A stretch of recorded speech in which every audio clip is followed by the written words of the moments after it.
আরে ভাইয়া এখানে কি করছে? ভাইয়া যদি আমাকে দেখে ফেলে সর্বনাশ হয়ে যাবে। তাড়াতাড়ি এখান থেকে পালাতে হবে। আরে তালা কে মারলো আমাকে? এখন আমি কি করবো? ভাইয়া তো এদিকে আসছে। ভাইয়া আমাকে এখানে দেখে ফেলে তো সর্বনাশ হয়ে যাবে। তালা যে কে মেরে গেল, আমি এখন কি করব? ভাইয়া যদি বুঝতে পারে যে আমি কোচিং ফাঁকি দিয়ে এখানে এসে দাঁড়িয়ে আছি, তাহলে তো আমাকে মেরেই ফেলবে। এখন কি করি আমি? এই হ্যালো, ডো ওয়ান কিস। আমাকে? হ্যাঁ হ্যাঁ, কিস নিতে চলে এদিকে আসো। হ্যাঁ আমি চাই, আসছি। কি বলেন আপনি? হ্যাঁ তাড়াতাড়ি আমাকে জড়িয়ে ধরো।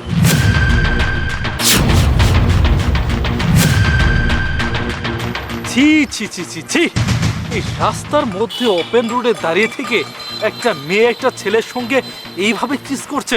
ছি, কি সমস্ত বাজে নোংরা কাজ করছে। এদের কি বাড়িতে বাবা মা ভাই বোন বলতে করে কিছু নেই? হ্যাঁ, এদের কি পরিবারকে কেউ কোনো শিক্ষা দেয়নি নাকি? ছি, সেটা যদি আমার বোন হতো না, একদম থাপড়ে গাটা লাল করে ফেলতাম। পাবলিক রোডের মধ্যে এই সমস্ত নোংরা কাজ করে বেড়াচ্ছে, যত সব।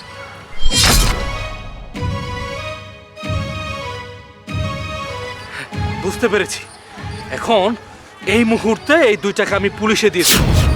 এখনই পুলিশ এসে ধরে নিয়ে যাবে। আরে ভাইয়া তো পুলিশকে কল করবে বলছে। এখন আমি কি করব? ভাইয়া, পুলিশকে কল করতে হবে না, আমি তোমার বোন। কবিতা তুই? আরে কবিতা তুই এইখানে? ছি ছি ছি ছি ছি, আমার তো ভাবতেও ঘৃণা লাগতেছে যে তোর মতো একটা মেয়ে হচ্ছে আমার বোন। আরে তুই তো আমার মান সম্মান ধুলোয় মিশিয়ে দিলি। তুই পাবলিক প্লেসে এই সমস্ত ফষ্টি নষ্টি করে বেড়াস। এই তুই বাসা থেকে বলে আসিস তুই কিনা স্কুলে যাচ্ছিস, আর তুই এইখানে দাঁড়িয়ে থেকে আরেকটা ছেলের সঙ্গে এসব করছিলি। ছি ছি ছি ছি, আর আমি কখনো ভাবতেই পারিনি যে আমার বোন কিনা এই রাস্তার মধ্যে এই সমস্ত ফষ্টি নষ্টি করে বেড়াবে। আরে আমি তো ভেবেছিলাম যে অন্য কোনো মেয়ে এখানে এসে আজে বাজে কাজ করছে। আমি তো আরো এটা ভেবে অনেক গালিগালাজ করলাম তোকে, কিন্তু এখন তো দেখছি এ আমার বোন। হে কি রে, তুই এই কাজটা কিভাবে করতে পারলি বল? তুই তো আমার মান সম্মান পুরো ধুলোয় মিশিয়ে দিলি।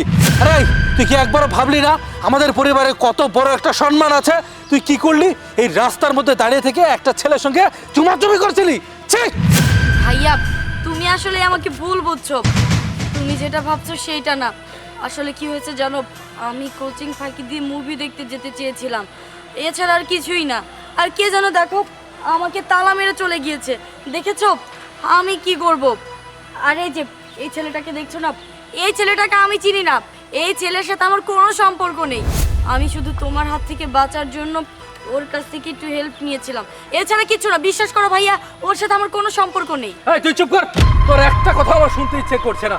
এই ছেলে, এই একটা মেয়ে হুট করে ডাকলো আর তার অফার পেয়ে সাথে সাথে শুট করে চলে এলে, এই সময় তো নোংরা শুরু করে দিলে, তাই না? আরে তোকে বলছি, তুই কেমন, হ্যাঁ তুই কেমন একটা ছেলের সঙ্গে এভাবে রাস্তার মধ্যে ফষ্টি নষ্টি করিস? ভাইয়া, আমার ভুল হয়ে চুপ গিয়েছে। কর, তুই আর একটা কথাও বলবি না। আজকে থেকে তোর লেখাপড়া সব বন্ধ। তোকে বাসার মধ্যে আমি আটকিয়ে রাখবো, সেটাই তোর জন্য ভালো হবে। ভাইয়া কি বলছো এসব? প্লিজ এরকমটা করো না। এরকমটা করবো না, তাই না? কেন করবো না? এই সমস্ত করে বেড়াবি? কই, তুই যে স্কুল থেকে ফিরে এসে তুই এইখান থেকে যাচ্ছিস কোথায়? সিনেমা দেখতে। তার মানে কি হলো, তুই তো স্কুলটা ফাঁকি দিচ্ছিস। এই চল, তোকে আজকে মজা দেখাবো। এই চল, এই যাও এখান থেকে। ঠিক আছে, ইয়াদ হবে একটা। এই চল, কি হ্যাঁ দেখি, চল বাসায় চল, চল, ভাইয়া এই চল।